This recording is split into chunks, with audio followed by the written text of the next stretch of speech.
moving on then to staff wellbeing.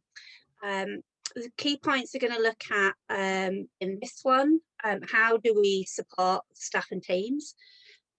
What is the role of the adult? What do adults need? Again, around theory into practice, and then pulling it all together, really, everything that I've talked about, the importance of play for children and for adults.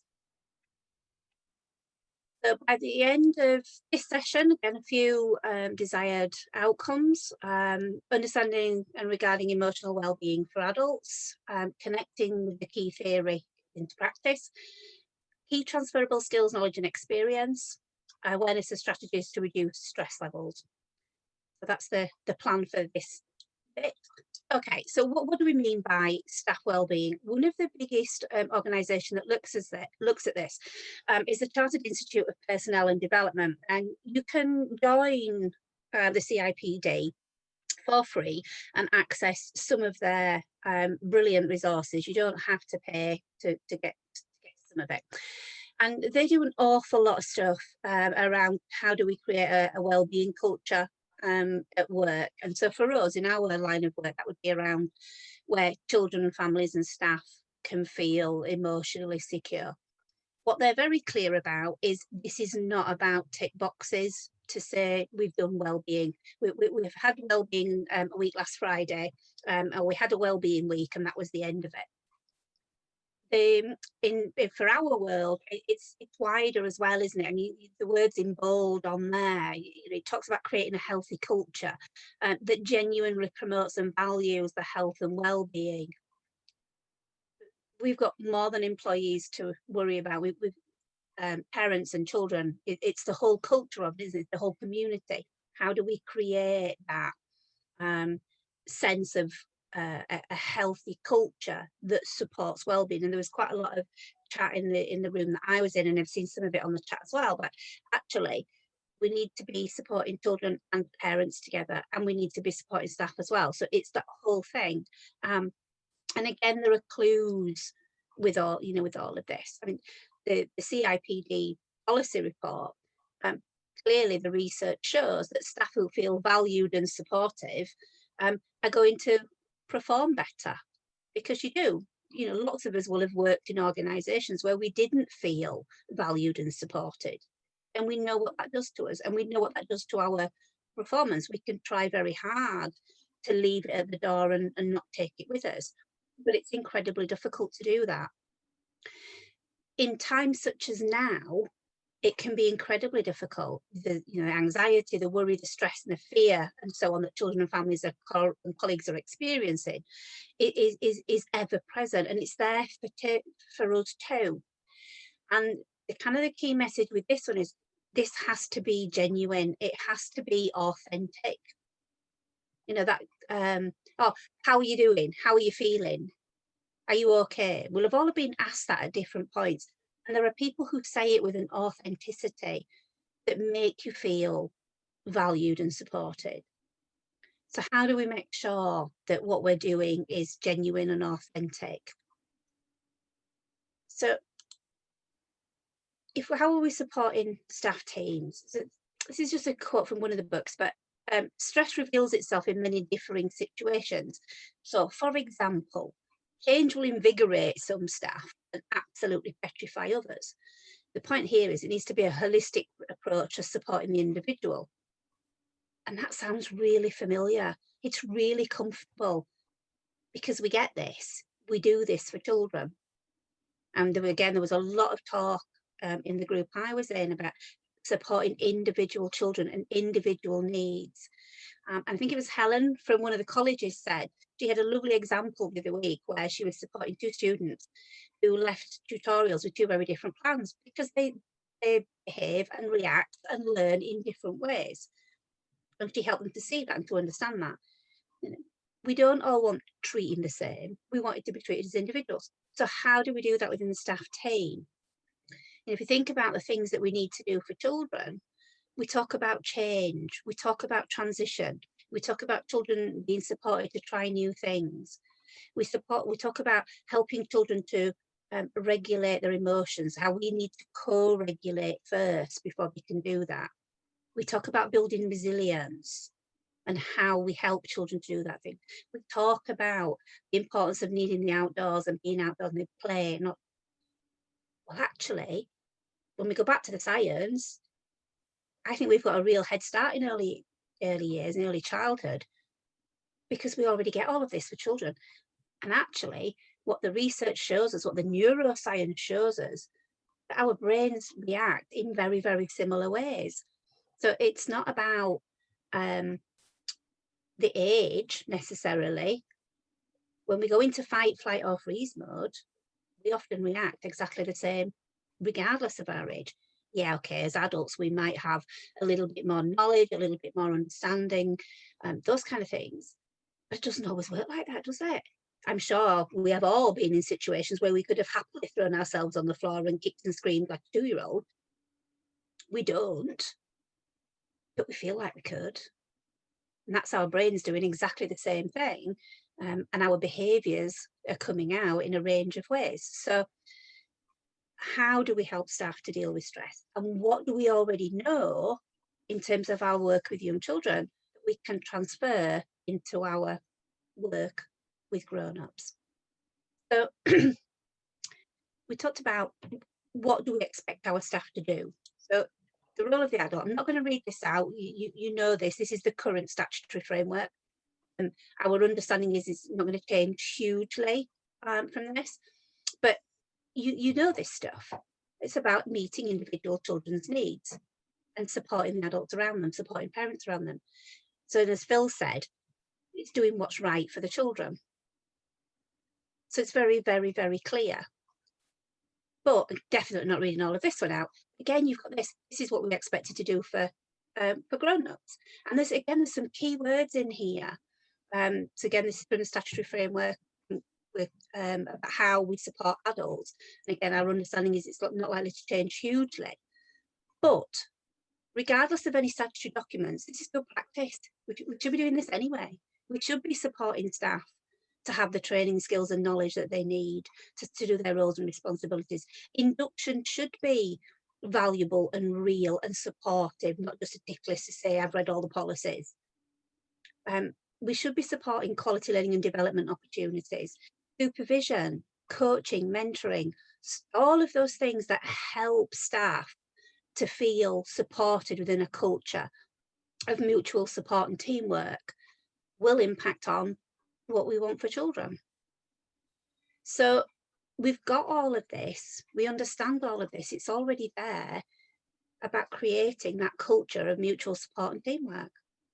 We can do this because we understand it. And what we now understand is that the brain science, the neuroscience behind all of this helps us to recognize why this makes a difference.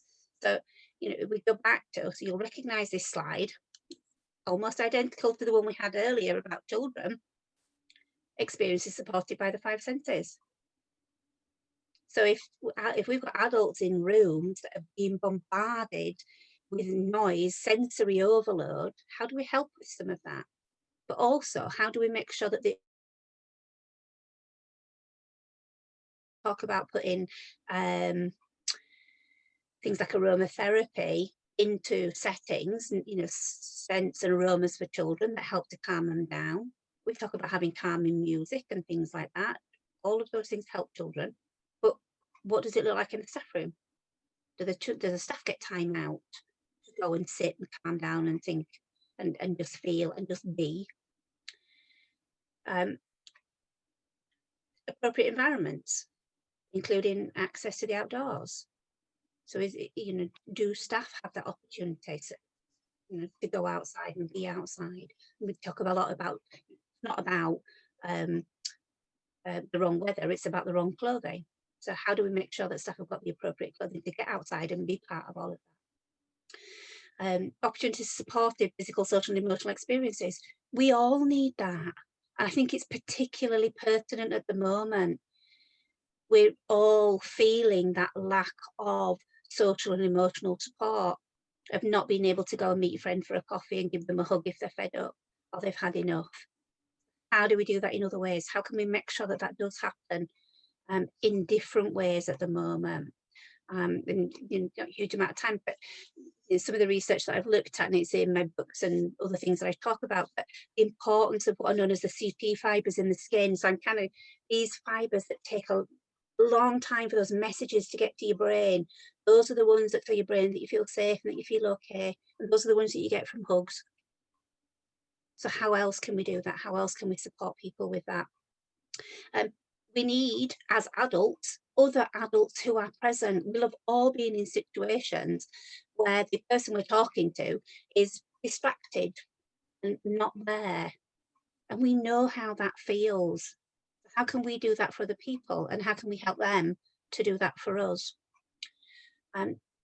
Supportive relationship between others in their lives. People have all worked in settings where different factions are at war, almost, for want of a better description, and we know how that feels. And again, at the minute, when lots of us are in that kind of fight, flight, freeze mode, how can we bring those emotions down and help people to deal with that conflict so that it is done in a helpful and supportive way?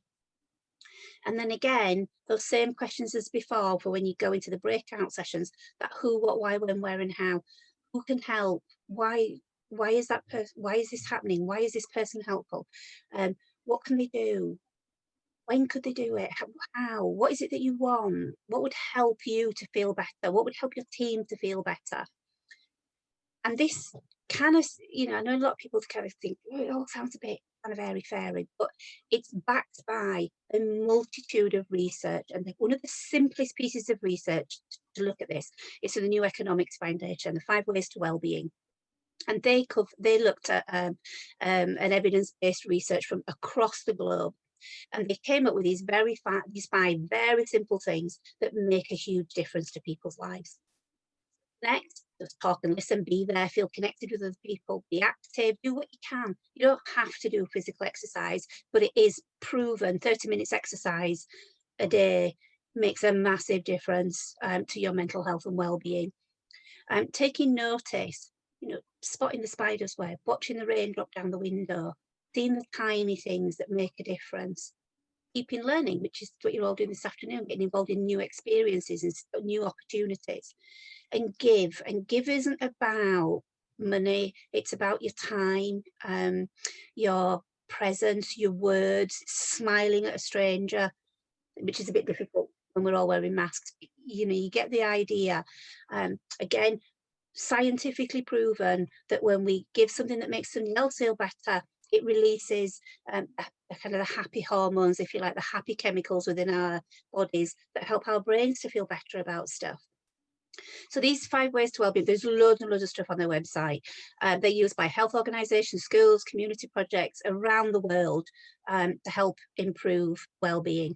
They work for children, they work for families, they work for parents, they work for staff, they work across the globe.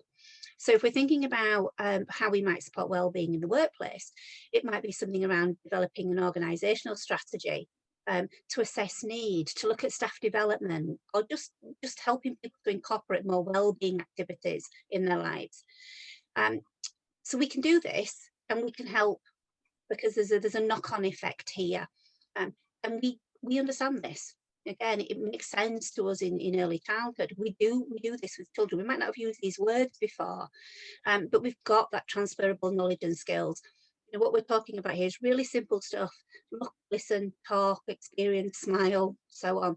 Just 5 really simple things that make a huge difference. The other thing, of course, that we know makes a huge difference is play. So one final quote from Peter Send from the 5th Discipline. He's actually seen as a bit of a leadership guru. He's a systems scientist and a leadership lecturer. But this is one of my favourite quotes of his. Letting our children be our teachers as well as we theirs, for they have much to teach us about learning as a way of life. So if children can teach us, what are the important things that actually do make a difference? And again, I'm not going to read all of these out, but we know what makes a difference. Play, partnerships, empathy, connections, teamwork, listening, passion, acceptance, empowerment, all of those things. This is our world. This is early childhood. This is what we do. And the message is really, really simple. All the science tells us it's the same for grown-ups. We need all of this. We need all of this too. Our brains need the same things. So as you go into those breakout rooms, you can have a look at those questions again. But think about what we've talked about. What do adults need? Think about the 5 ways to well-being. What can we learn from our work with children? What can we transfer to help the grown-ups around us? And then those 6 W questions, the who, what, why, when, where, how, just a brief reminder of what do we do and why? And if not, why not? Okay, hopefully that's helped a bit of context in. Thank you for listening. A huge thank you again, as everybody has said, from me to all of you out there for the amazing stuff that you are doing and continue to do. The references are on the final slide after this. I'm not going to show you, but they're there for later.